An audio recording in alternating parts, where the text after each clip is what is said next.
Friends, welcome back to பசியும் ருசியும். இன்றைக்கி பசியும் ருசியுமில் ரெட் கார் அரிசியை பயன்படுத்தி ஒரு அருமையான பால் கொழுக்கட்டை செய்ய போகிறோம். வெள்ளை அரிசியை பயன்படுத்தி நம்ம ஆல்ரெடி பால் கொழுக்கட்டை செஞ்சுருக்கோம். அந்த வீடியோட லிங்க் டிஸ்கிரிப்ஷனில் இருக்குது, போய் பாருங்கள். வாங்க இந்த ரெசிபி எப்படி செய்யறதுன்னு பார்க்கலாம். ஒரு கப் ரெட் கார் ரைஸ் எடுத்து க்ளீன் பண்ணி தண்ணி ஊற்றி களைஞ்சு க்ளீன் பண்ணி திரும்பவும் நல்ல தண்ணி ஊற்றி 2 மணி நேரம் ஊற வச்சு எடுத்திருக்கேன்.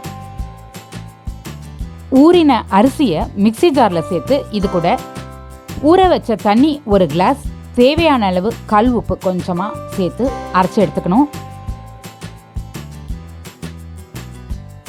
இந்த ரெட் ரைஸ் லைட்டாக ரெட்டாக இருக்கக்கூடிய ரெட் கார் ரைஸு. இது ஊறின பிறகு பார்த்திங்கன்னா தண்ணியில் எல்லாமே கலரும் இறங்கிடும், அதே மாதிரி சத்தும் இறங்கிடும். அதனால் திட்டமாக தண்ணி ஊற்றி ஊற வச்சு அந்த தண்ணியை எல்லாத்தையுமே அரைக்கிறதுக்கு யூஸ் பண்ணிக்கோங்க.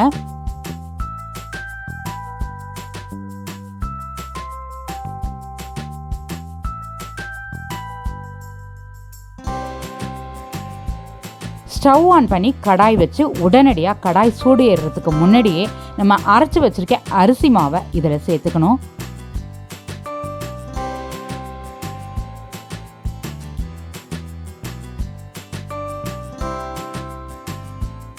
மிக்ஸி ஜாரில் தண்ணி சேர்த்து வாஷ் பண்ணி அந்த தண்ணியும் இதில் சேர்த்துக்கலாம்.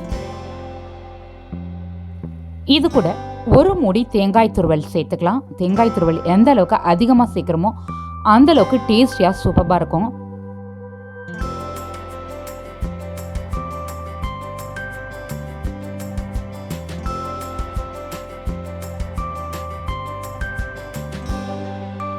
இது மாதிரி கெட்டியாகி நம்ம கொழுக்கட்டை உருட்டுற பதத்துக்கு வர வரைக்கும் நம்ம ஸ்டவ்வை சிம்மில் வச்சு கிளறி விட்டுக்கணும். இப்போ ரெடி ஆகிட்டு ஸ்டவ்வை ஆஃப் பண்ணிவிட்டு ஆற வச்சுக்கலாம். கை பொறுக்கிற அளவுக்கு சூடு குறைஞ்ச பிறகு இதை நல்லா பிசைஞ்சு விட்டுக்கலாம். ஒரு முறை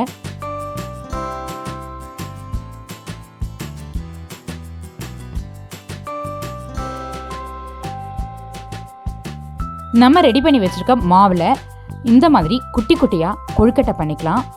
ரவுண்டாகவும் பண்ணிக்கலாம், இந்த மாதிரி நீட்டமாகவும் பண்ணிக்கலாம். எப்படி வேணாலும் நீங்கள் கொழுக்கட்டை திரட்டிக்கலாம். குட்டி குட்டியாக இருந்தால் சாப்பிட்றதுக்கும் ஈஸியாக இருக்கும், அதே மாதிரி வேகிறதுக்கும் ரொம்ப ஈஸியாக இருக்கும். ஸோ அதனால் கொஞ்சம் ஒரே சைஸாக எல்லாம் குட்டியாக உருட்டி எடுத்துக்கலாம்.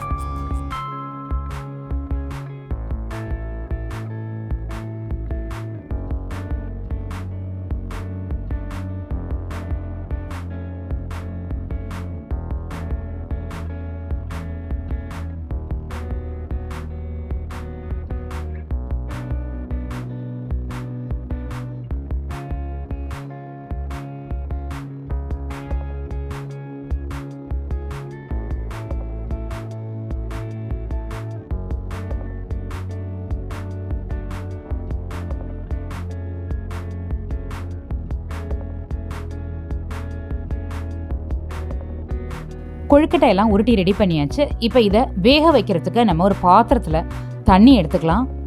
கொஞ்சம் அகலமான டெப்த்தான பாத்திரமாக இருந்தால் நல்லாயிருக்கும். நம்ம எந்த கப்பால் அரிசி மெஷர் பண்ணுறோமோ அந்த கப்பால் 4 கப் தண்ணி சேர்த்துக்கணும்.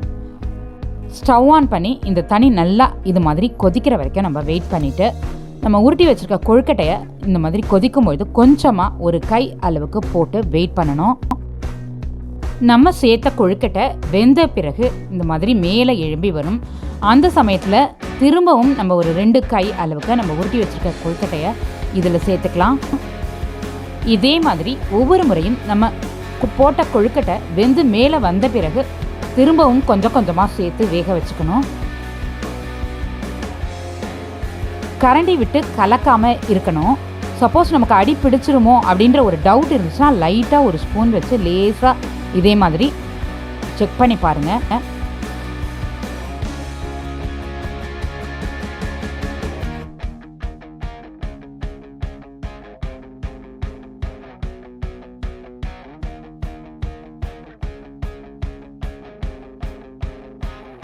எல்லா கொழுக்கட்டையும் சேர்த்தாச்சு.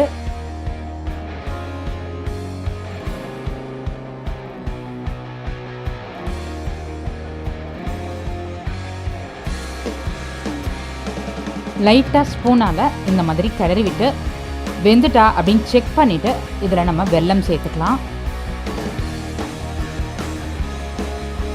வெல்லத்தோட மெஷர்மெண்ட் நான் எதுவும் சொல்லலை, ஏன்னா நீங்கள் உங்களோட சுவைக்கு ஏற்ற மாதிரி, உங்கள் வெல்லத்தோட சுவைக்கு ஏற்ற மாதிரி நீங்கள் பார்த்து சேர்த்துக்கோங்க அளவா.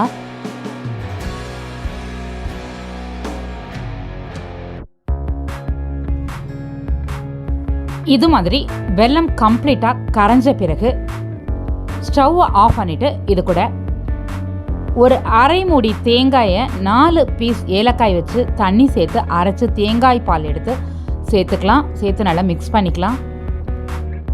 இந்த சூப்பர்பான பால் கொழுக்கட்டை நீங்களும் கண்டிப்பாக ட்ரை பண்ணி பாருங்கள். இந்த வீடியோ உங்களுக்கு பிடிச்சிருந்தா லைக் பண்ணுங்கள், ஷேர் பண்ணுங்கள். இந்த வீடியோவுக்கு கீழே உங்களுடைய கருத்துக்களை பதிவிட மறந்துடாதீங்க. வணக்கம்.